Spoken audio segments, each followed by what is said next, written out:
الرحیم الحمد للہ وحدہ والصلاة والسلام علی من لا نبی بعدہ اما بعد۔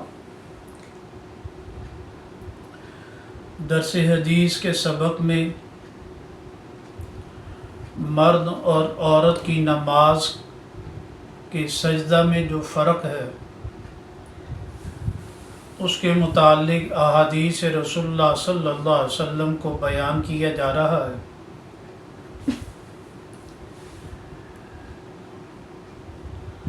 امام بہقی رحمہ اللہ کی کتاب ہے سنن الکبریٰ للبہقی، اس میں امام جلال الدین سیوطی رحمۃ اللہ علیہ حدیث مبارکہ نقل فرماتے ہیں، عن ابی سعید الخدری رضی اللہ تعالی عنہ صاحب رسول اللہ صلی اللہ علیہ وسلم الرسول اللہ صلی اللہ علیہ وسلم انہ قال۔ حضرت ابو سعید خدری رضی اللہ تعالیٰ عنہ فرماتے ہیں کہ نبی پاک صلی اللہ علیہ وسلم نے فرمایا، خیر صفوف الرجال الاول، مردوں کی بہترین صفیں وہ ہیں جو پہلی ہیں، اور وخیر صفوف النساء الصف المؤخر، عورتوں کی بہترین صف جو ہے فرمایا آخر والی صفیں ہیں۔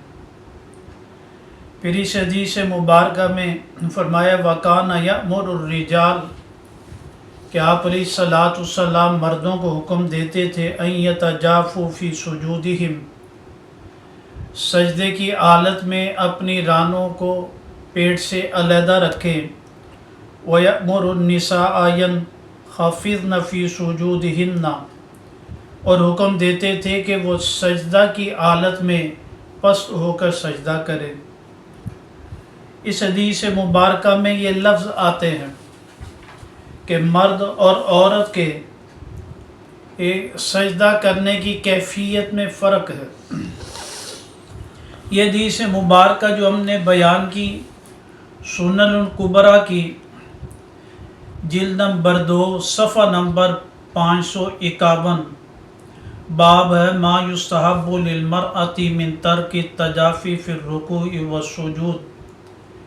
اور رقم الحدیث حدیث نمبر 3158 ہے۔ حدیث مبارکہ کی کتاب کی زیارت کریں جو ہے، یہ کتاب ہے، اس کا صفحہ نمبر بھی آپ پڑھ سکتے ہیں، دیکھ سکتے ہیں جی۔ اسی کے اگلے صفحے پر امام جلال الدین سیوطی رحمۃ اللہ علیہ ایک اور حدیث مبارکہ نقل فرماتے ہیں، اس کے راوی جو ہے حضرت عبداللہ بن عمر رضی اللہ تعالیٰ عنہ، اور حضرت عبداللہ بن عمر سے نقل کرتے ہیں حضرت مجاہد رحمہ اللہ جو جلیل القدر تابعی ہیں۔ قولی حدیث ہے کہ آپ علیہ الصلاۃ والسلام خود فرما رہے ہیں، میں اذا جلست المرأة فی الصلاۃ، جب عورت بیٹھے تو اپنی نماز میں جو ہے رکھ لے وضعت فخذها علی فخذه الاخری، اپنی ران کو دوسری ران پر رکھے، وَإِذَا سَجَدَتْ، یہاں پر سجدہ کا ذکر، جب وہ سجدہ کرے فرمایا الصقت بطنها فی فخذیها، اپنے پیٹ کو اپنے رانوں کے ساتھ ملا لے، کَأَسْطَرِ مَا يَكُونُ لَهَا، جو اس کے لیے زیادہ سطر والی بات ہے۔ اور آگے فرمایا وَإِنَّ اللَّهَ تَعَالَى يَنْظُرُ إِلَيْهَا، کہ بے شک اللہ تعالیٰ اس عورت کی طرف دیکھتے ہیں اور کہتے ہیں، یا ملائکتی، اے فرشتوں، اشہدکم،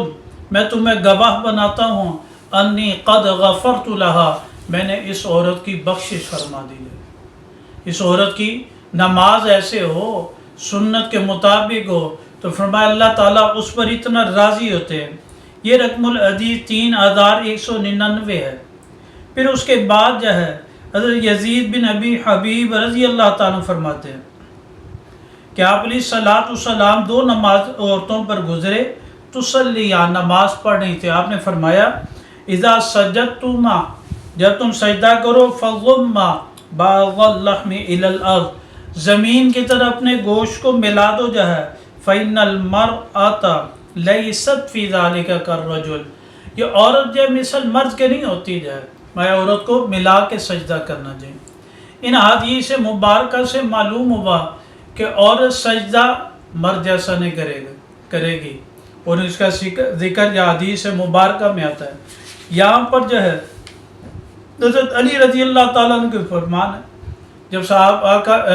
علیہ الصلوۃ والسلام کے قول کو سمجھنا تو صحابہ سے کوئی شاگرد ہے سننا چاہیے۔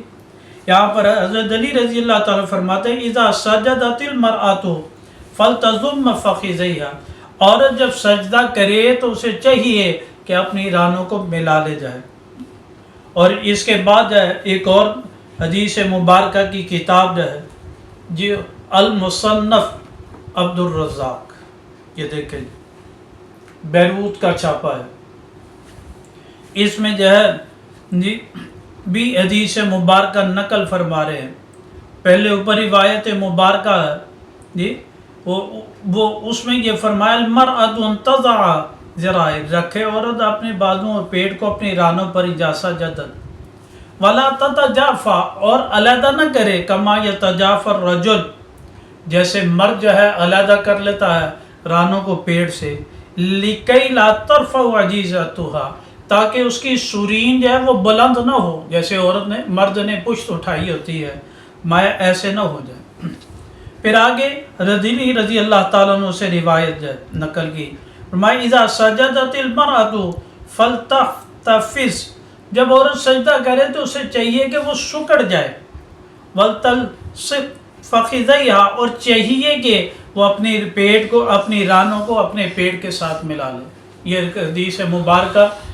کا صفحہ نمبر بھی آپ دے سکتے ہیں، اور یہ جلد نمبر 3 ہے، صفحہ نمبر جو ہے یہ 50 ہے جی۔ تو اور رقم الحدیث 5086 ہے، اور اس سے پہلے جو ہے 85 86 یہ روایات مبارکہ ہے۔ ان حدیث مبارکہ کی روشنی میں معلوم ہوا کہ مرد اور عورت کی نماز میں فرق ہے۔ آج کا سبق میں یہ بات سمجھائی گئی کہ عورت کیسے سجدہ کرے گی، مرد کیسے سجدہ کرے گا، حدیث مبارکہ کو بیان کیا گیا۔ اللہ سبحانہ وتعالیٰ مسنون طریقے سے نماز پڑھنے کی توفیق نصیب فرمائے۔